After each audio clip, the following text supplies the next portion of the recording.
forcément, on n'aime pas tout de suite ce métier. Grâce à l'écologie, je dirais, notre métier maintenant est un peu plus reconnu. C'est motivant de se dire qu'on protège un peu l'environnement, surtout que à notre époque c'est important. On voit que ça, partie il y a des problèmes de pollution. J'adore la flotte et puis ça m'a intéressé tout de suite. On voit aussi des bancs de poissons qui passent, et tout en nettoyant le plan d'eau. Quand on fait le renouvellement de ballast, on fait renouvellement de ballast et renouvellement de traverse en même temps. Parce qu'il n'y a pas de problème, si le matin ça va pas, on est tous dans la même galère. Hein. Moi, ce que je vois, c'est de travailler. Hein. Comme on dit, le travail, c'est la santé. On ne pourrait pas croire, avec d'aussi gros matériaux, qu'on arrive à travailler au millimètre. Mais tout est au millimètre. Nous sommes des puissants-mineurs. Il faut surveiller, on ne peut pas laisser des vides comme ça sous Paris. Il faut le faire bien, le travail bien fait, quoi. En même temps, il y a le respect quand même des morts. C'est un monde assez particulier, un monde un peu qui garde encore ses quelques secrets et qui garde un certain mystère.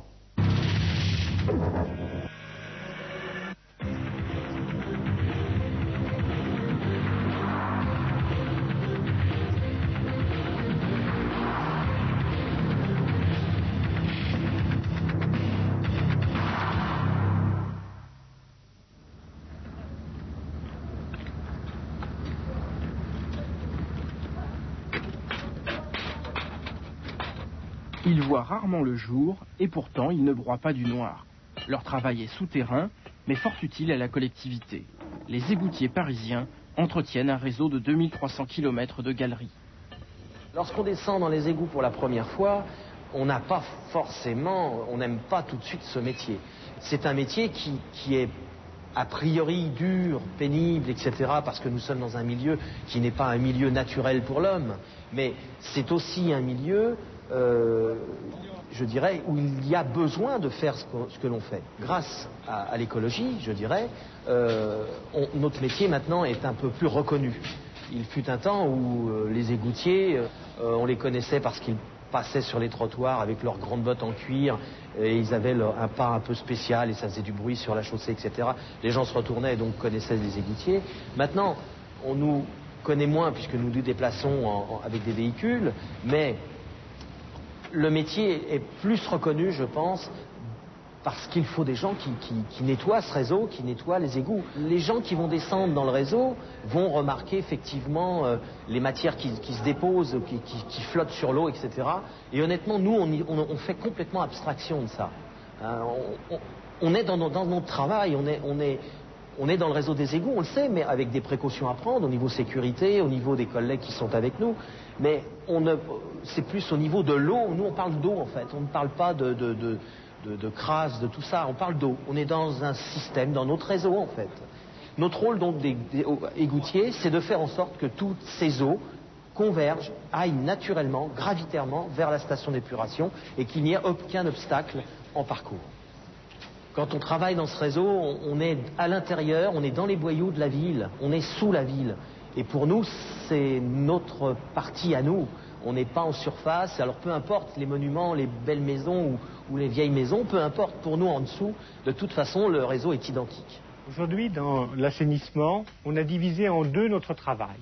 D'un côté, nous avons la gestion des ouvrages, de notre patrimoine, du génie civil des ouvrages, et nous avons un système informatique, le système Tigre, qui nous permet de visualiser en continu les ouvrages et leur état. Chaque jour, les égoutiers parcourent les ouvrages et ils notent avec un terminal portable dans l'égout les anomalies, les fissures, les dégradations, l'ensablement également. Tous les ouvrages dans Paris sont visités tous les 6 mois, c'est-à-dire 2 fois par an. On fait une tournée avec notre TSP et comme ça, on sait là où il faut intervenir et quand il faut intervenir surtout. Parce que si l'égout s'écroule au-dessus de la voûte, et ben, tout descend. Le trottoir est descend, ça peut faire les bâtiments, il peut y avoir une école, il peut y avoir plein de choses, hein, tout peut bouger, quoi. C'est pas plat par terre, hein. C'est la forme ovoïde qui fait que c'est un peu fatigant de marcher. Ça glisse, comme on dit, on en a plein nos bottes, quoi. À force, on a les jambes qui... C'est pas très agréable de marcher avec ça pendant 4h, 4h30, quoi. Détritus plus l'air ambiant qui est pas toujours... Ça fait des poches de gaz. Et si on vient à marcher dedans, ça crève cette fameuse poche. Le gaz se libère. Et là, on en prend plein le nez, quoi. C'est un gaz mortel. Si on rencontrait un gaz qu'on n'arrive pas à sentir avec notre odorat à nous, nous avons un petit appareil qui détecte ce fameux gaz, on appelle ça le H2S. Dès qu'il se met à sonner, il faut vite sortir de l'égout pour éviter d'être intoxiqué. Les mauvaises odeurs, des fois il y en a qui rejettent, c'est interdit, mais ils rejettent des produits toxiques dans les pressings, et en dessous des garages, des fois il y a des hydrocarbures, tout ça, du dissolvant, du diluant. Bon, ça on arrive à le sentir, on le reconnaît. Mais c'est vrai qu'il faudrait qu'ils pensent à nous des fois, parce que des fois on respire pas. Déjà qu'on est dans un milieu hostile, si en plus ils nous balancent des choses qui sont pas très catholiques, c'est pas sympa, quoi. C'est un métier risque. Voilà, déjà, on est dans un milieu malsain, déjà. On marche dans la merde, hein, excusez-moi. Et il faut qu'on soit solidaires les uns des autres. Moi, je fais attention à mon collègue, lui, il fait attention à moi, le gars du dessus, il fait attention à nous, et c'est toute une chaîne, quoi. À chaque regard, on se parle, tout va bien, et le gars qui est en surface, il est ou moins important, voire plus que le gars qui est avec nous. On est complémentaires. Puisqu'on chemine, il faut que le gars au-dessus nous suive et qu'il connaisse le terrain par cœur. Nous gérons les flux, c'est-à-dire l'eau qui circule à l'intérieur des ouvrages. Nous avons 2 systèmes de supervision. D'un côté, nous avons un système qui nous permet de gérer les usines, les installations mécaniques, comme vous pouvez le voir là. Et puis d'autre part, nous avons un système qui s'appelle Panorama, qui nous permet de suivre les flux à l'intérieur de l'ouvrage, où nous avons des capteurs qui mesurent les débits, qui mesurent les vitesses, qui mesurent les hauteurs d'eau. Et là encore, ces capteurs donnent des informations à des vannes qui s'ouvrent et qui se ferment, de manière à protéger au maximum le milieu naturel et à déverser le moins d'eau possible dans la Seine lorsqu'il pleut. Alors là où on va aller, on va déplacer le capteur sur la vanne. Oui. Donc on va descendre, on va s'habiller. Jean-Claude, tu feras le garde-orifice. Ouais. Notre travail consiste en fait à tenir le matériel en état de fonctionnement correct. En fait, il s'agit d'un travail de maintenance sur tous les équipements disséminés dans Paris, que ce soit des versoirs d'orage ou des vannes de maillage ou même dans les usines. À tout moment, il peut arriver qu'il y ait beaucoup d'eau dans l'égout. Quoique c'est normalement régulé et prévu, on doit être prévenu, mais on n'est jamais à l'abri d'un incident, qu'un barrage cède ou quoi que ce soit. Ou même qu'un orage éclate, violent, et en quelques minutes, l'eau peut monter très vite. Du fait de ce travail comme ça, enfermé, confiné à 2, il y a une complicité qui se lie, et c'est vrai qu'on a plaisir à retrouver les personnes avec qui on travaille. C'est motivant de se dire qu'on protège un peu l'environnement, surtout que à notre époque c'est important. On voit que partout il y a des problèmes de pollution, et d'avoir un travail finalement lié à la protection de l'environnement et de se dire que ce qu'on fait c'est utile, déjà dans le cadre du service public, mais en plus pour tout le monde, pour la Seine, pour l'environnement de nos enfants peut-être même, j'espère, c'est motivant. C'est quelque part c'est gratifiant de se dire qu'on travaille pour les autres comme ça. Travaille bien, c'est pour les Parisiens. Si vous voulez, c'est un métier. Moi, je vais vous donner un exemple. J'ai eu l'occasion d'aller visiter une mine à Brassac-les-Mines en Auvergne. Je suis descendu avec une personne à l'époque, qui maintenant c'est une mine qui est fermée, et je suis descendu au foudroyage à moins 1500 mètres. Et lorsque je suis remonté, la personne qui m'avait accompagné, je lui ai dit jamais je ferai ton métier, jamais, parce que c'est incroyable. Puis quelques temps plus tard, il a eu l'occasion de venir sur Paris, et moi je lui ai fait voir, bien entendu, dans quoi je travaillais. Et lui, en sortant, a eu la même réflexion en me disant « je ne ferai jamais ton métier ». Donc vous voyez, ce sont des métiers différents, mais avec des avantages et des inconvénients. Et vous savez, un métier, aussi, on peut se rendre amoureux de son métier. Ça peut être une passion. Personnellement, c'est devenu une passion. J'adore ce que je fais, j'adore mon métier. Et j'ai la chance maintenant d'être donc à la visite des égouts de Paris. Et cette chance, pour moi, c'est de pouvoir maintenant expliquer et démontrer aux jeunes qu'est-ce qu'on fait dans ce réseau. Pour moi, c'est quelque chose de fantastique. Le canal Saint-Martin fait partie du patrimoine historique de Paris. Mais s'il fait chaque jour le bonheur de nombreux promeneurs, c'est parce que ses eaux sont redevenues claires. Des employés de la ville de Paris se chargent de cette mission, assurant la toilette du canal, notamment dans sa partie souterraine. C'est tout en posant une demande à l'hôtel de ville. Et puis on m'a proposé le service des canaux. Et puis j'ai dit je vais voir. Et puis on m'a proposé ici. Et ça m'a plu. Dès le premier jour. J'adore la flotte. J'adore tout ce qui flotte. J'adore la flotte et puis ça m'a intéressé tout de suite. Ça m'intéressait beaucoup déjà de vivre sur un bateau, quoi. Et puis j'ai conduit pas mal aux Antilles. À la pêche de nuit, tout ça. Cette lumière, bon, c'est fait pour éclairer, pour ventiler aussi la voûte, parce que sans ça aurait fait un tunnel et puis une pression là-dedans, s'il y avait pas assez de trous d'aération pour filtrer l'air et faire passer le soleil, quoi. Bon, c'est ceux qui travaillent en dessous et puis qui voient la beauté de la voûte. Mais il y a des gens qui ne savent pas que c'est aussi joli. Et la lumière de l'oculus, hein, qui éclaire l'eau, hein, qui est superbe. Et puis on voit aussi des bancs de poissons qui passent, tout en nettoyant le plan d'eau qui est très bien. C'est une réserve ici de poissons. C'est interdit de pêcher là. C'est la réserve. Ils viennent se promener, ils pondent là-dedans, et puis les petits alevins, je ne sais pas si on ne le voit pas là tout de suite, mais au coin, dans 1 heure ou 2 heures, quand il y aura moins de bruit, ils vont monter à la surface. Et en été, on voit passer des bancs de poissons là-dedans. Il y a des carpes, des brochets, des cendres, des perches, des gardons.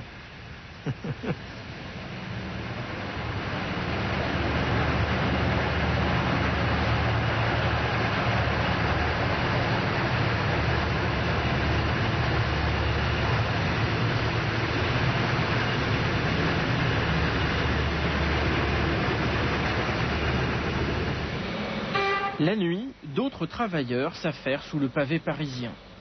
Ceux-là ont pris en charge un centenaire, le métro. 200 km de lignes à entretenir. Ces ouvriers noctambules, employés de sociétés privées, en ont pour au moins 10 ans à rénover l'ensemble du réseau. En règle générale, quand on fait le renouvellement de ballast, on fait renouvellement de ballast et renouvellement de traverse en même temps. C'est tout, ça s'arrête là. Après, bon bah, s'il y a des caniveaux, on change les caniveaux, hein. Les drains, les trucs comme ça. Mais autrement, c'est ballast, c'est traverse. L'outillage a un peu évolué, mais sensiblement, ça reste le même qu'il y a 15-20 ans. Hein. À part les tirefonneuses et boulonneuses, quoi. Mais la fourche, tout ça, ça n'a pas changé. Hein. Maintenant, bon, bah, on mécanise au maximum. Il y a des fois, des moments où on est vraiment obligé de le faire à la fourche, mais c'est de plus en plus rare. Ça reste un métier physique quand même. On est tous solidaires, et puis c'est un peu obligé. Hein. Parce qu'il n'y a pas de problème, si le matin ça va pas, on est tous dans la même galère. Hein. Donc on est bien obligé de se tenir les coudes et de tous marcher en même temps, hein, parce que autrement on finit pas le matin. Hein. Si chacun part de son côté, le matin, pour la remise du courant, on est en retard. Hein. Le ballast qui supporte les rails se dégrade au fil des ans. Les pierres qui le composent s'encrassent et se détériorent. Il faut donc le renouveler à raison d'une 50aine de mètres de voie par nuit.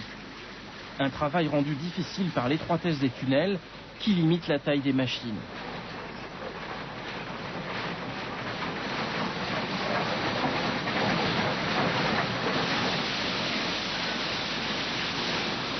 À ce rythme et dans une ambiance sonore chargée, les organismes fatiguent eux aussi. Mais ils tiennent le coup. Pour tous ces hommes, la nuit, le métro, c'est boulot et surtout pas dodo. Le temps d'intervention étant très rare, à part là où on commence à 20h, 21h, mais autrement on commence à travailler vers 1h30, 1h40, jusqu'à 4h30. Donc ça fait 4 heures de temps fort à travailler plein, quoi. Donc on est obligé de... On peut pas prendre de pause. Hein. Parce qu'en fin de semaine, ça tire un peu, quoi. Bah, surtout que là, bon, bah, il tourne quand même depuis 9h30, enfin depuis 21h30, jusqu'à un coup de 4h30, 5h, quoi. Donc le matin, ça commence à sauter. Et puis en fin de semaine, ça tire un peu, hein. 5 jours par semaine, ça fait long. Hein. Là, je sens un peu fatigué. C'est le sommeil. Sommeil de nuit avec 2 jours, c'est pas pareil. Le dos, c'est toujours mal. Hein. On a toujours mal au dos, toujours. Toujours. Pas d'autre chose. J'ai 50 ans. C'est foutu maintenant, c'est foutu. Même il y a du travail, il ne peut pas l'embaucher maintenant. C'est vieux. Hein. Si on trouve le moyen, mais on ne peut pas. On ne peut pas. C'est fini là. Là, on est cuit là. Je fais ce travail-là depuis mai 94.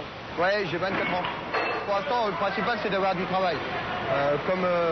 C'est vrai qu'il n'y a pas beaucoup de travail nulle part. Donc pour l'instant, moi ce que je vois, c'est de travailler. Hein. Comme on dit, le travail, c'est la santé. À la fin de la nuit, on dort bien. Ça, c'est sûr que quand on rentre, pas besoin d'être bercé, hein. On dort bien.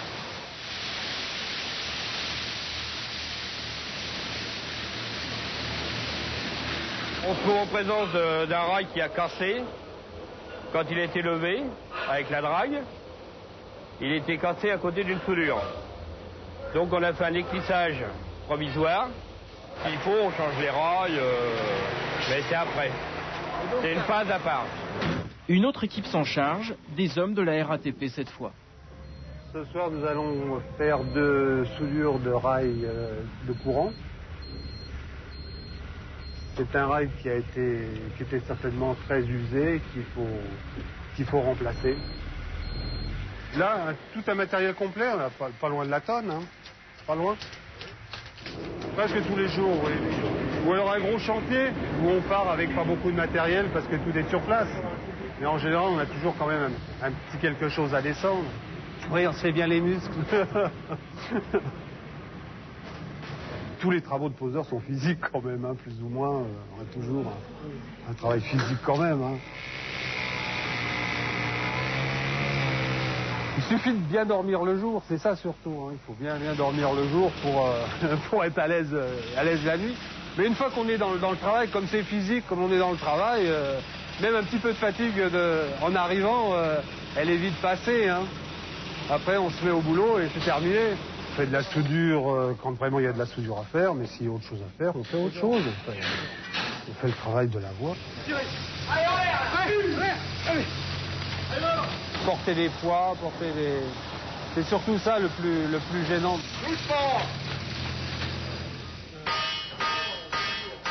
On travaille toujours au millimètre.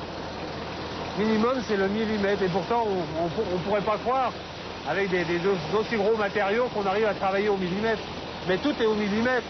Les aiguillages sont réglés au millimètre. Au dixième de millimètre, même certaines choses. Il faut que ce soit très... C'est un travail... un gros boulot, mais il faut que ça soit très fin.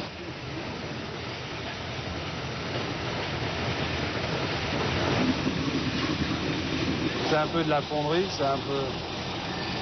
c'est même de la fonderie si on regarde, c'est de la métallurgie. Puisqu'on coule du métal sur du rail, on fond 2 abous et on comble une lacune. Toutes les nuits, on travaille, et tous les matins, il faut que le métro roule. Allez, on y va.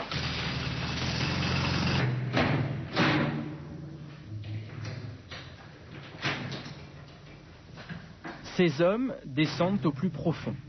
Ce sont les puisatiers mineurs de Paris. Au terme de cet escalier, un véritable labyrinthe de galeries souterraines, les anciennes carrières de Paris. Au fil des siècles, plus de 800 hectares du sous-sol de la capitale ont été creusés pour exploiter le calcaire ou le gypse. La ville est donc en partie construite sur des vides partiellement comblés. Pour éviter tout incident, les galeries sont étroitement surveillées par ces travailleurs de l'ombre. Une mission qui ne paie pas de mine, mais ô combien indispensable.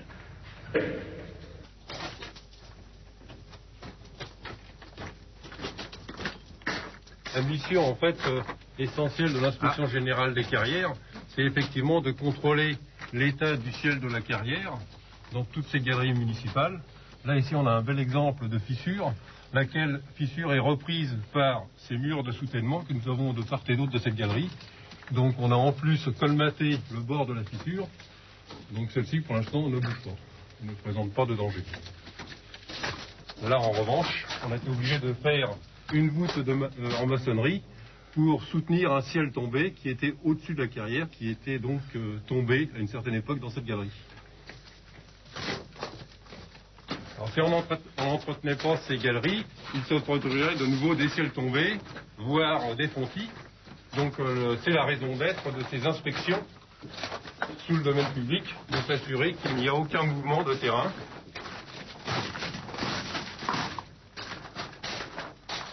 Bon, là, nous sommes en fait sous l'avenue René Coty, ex-avenue de Montsouris. La profondeur de la carrière est à cet endroit 19,15 m. Alors ici, ce qui est admirable dans cette galerie, c'est de voir les traces laissées par les coups de pic d'outils des carriers qui exploitaient cette pierre à bâtir. Et donc, tout était fait à la main à l'aide de pics de carrier. Et donc, on voit très bien les coups des outils sur cette pierre. Bon les gars, ça va? Vous allez me remonter donc cette hague là pour tenir le bourrage là, hein, de manière à ce qu'il n'y ait pas trop de dégradation du pilier tourné là. Hein. D'accord. Ok, y a bon? C'est bon.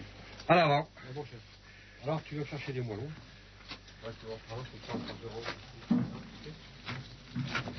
Nous sommes des puisatiers mineurs, des ouvriers carriers. À l'époque, c'était des ouvriers carriers parce qu'ils exploitaient, mais nous, on n'exploite plus. Nous, on n'est que puisatiers mineurs, on faisait des puits et on consolide des carrières. L'inspection générale des carrières a été créée pour pallier à tous ces accidents qu'il y avait dans le temps. Parce que dans le temps, ils exploitaient un petit peu anarchiquement. Hein. Chacun avait des petites concessions de carrière. Et puis un jour, ils se sont aperçus qu'il y avait beaucoup d'accidents. Si on fait pas, si on visite pas, si on fait rien, si personne n'y va en bas, un jour ou l'autre, ça se dégrade comme ça, on ne peut pas savoir. Il faut surveiller, on ne peut pas laisser des vides comme ça sous Paris, quoi, je veux dire. Même dans les beaux lieux, hein, c'est pratiquement, c'est un, comment dirais-je, c'est d'intérêt public. Là, pour l'instant, on est que 8. Il y a 8 ouvriers puisatiers mineurs sur Paris. Bon, Xavier, tu vas me chercher encore une boîte de fil, s'il te plaît? C'est pour mettre dans les joints, sans quoi ça va pas y aller, hein. Parce que là, parce qu'il y a beaucoup de cailloux et ça bouge et j'aime pas trop. Ah, ça y est, vous y voilà.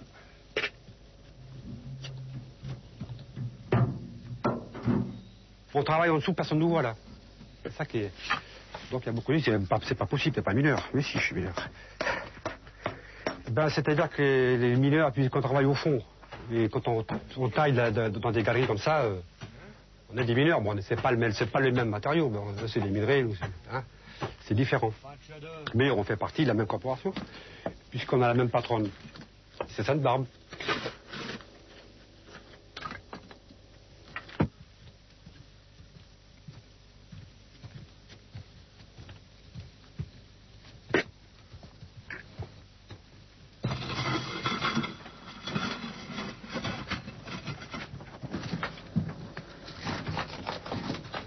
Demi-tour.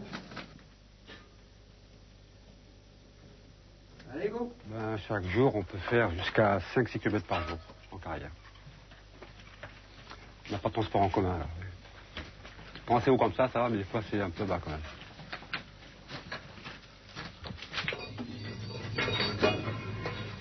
Ben ça, c'est pour les venues d'eau. Parce que dans le temps, les ouvriers carriers, ils avaient de l'eau en carrière, donc ils avaient fait cette route sonde là. Or, il marche encore, mais il faut les déboucher, quoi.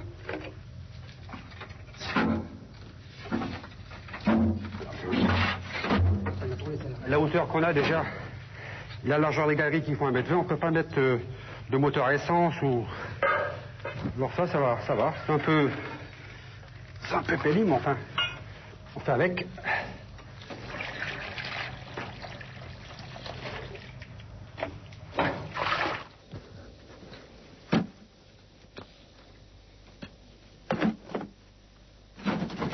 Les catacombes, schématiquement, je vais vous dire, ce sont des carrières qui ont été exploitées pour sortir le calcaire et dont les ossements ont été mis après ici.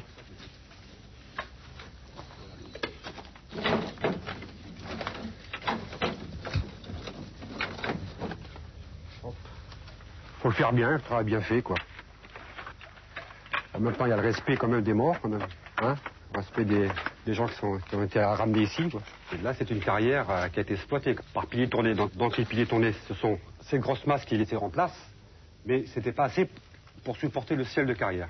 Donc, les ouvriers carriers de l'époque ont construit des calabras. Les calabras, c'est des calmiers à bras d'homme. Hein?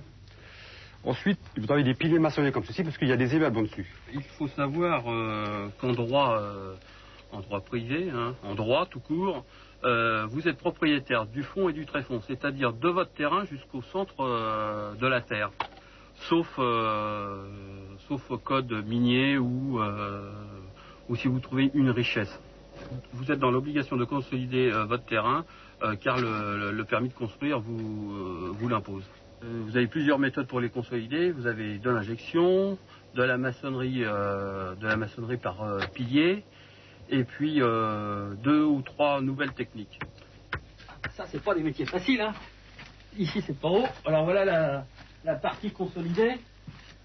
Un pilier fait avec de la pierre calcaire qui vient de Nogent-sur-Oise, une carrière à ciel ouvert, une hague, parce qu'il faut rebourrer entre les piliers, un autre pilier. Alors les calabras, les anciennes, on les touche pas, hein. Une zone qui a été injectée derrière, on ne pouvait pas passer. Le ciel était trop mauvais, donc on a dû murer et injecter par-dessus. Vous voyez, le coulis quand même, ça tient. Et puis plus on s'enfonce et plus ça se rétrécit. Effectivement, c'est un monde assez particulier, un monde un peu qui garde encore ses quelques secrets et qui garde un certain mystère. Le calme, il fait nuit, on est hors du monde. Alors la passion des carrières, ben, on l'attrape vite, la passion des carrières.